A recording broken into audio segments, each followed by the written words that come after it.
Hello guys! In today's video, I'm gonna show you how to change location on Temu. Without further ado, let's get started. There are actually two ways to do it.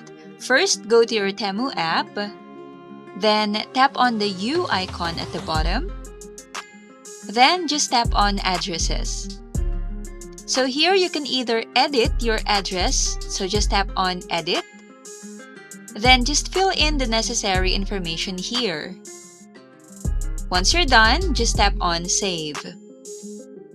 Or you can also tap on Add a new address, put your new address details, then tap on Save. Once you have saved your new address, you'll have an option to make it as your default. So just tap on it if you want to make it as your default address. Another way to change location is when you are about to check out.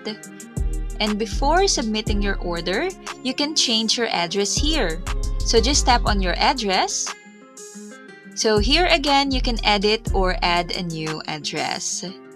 And that's pretty much it. If you find this tutorial helpful, please consider hitting the subscribe button. Thank you and see you on our next video.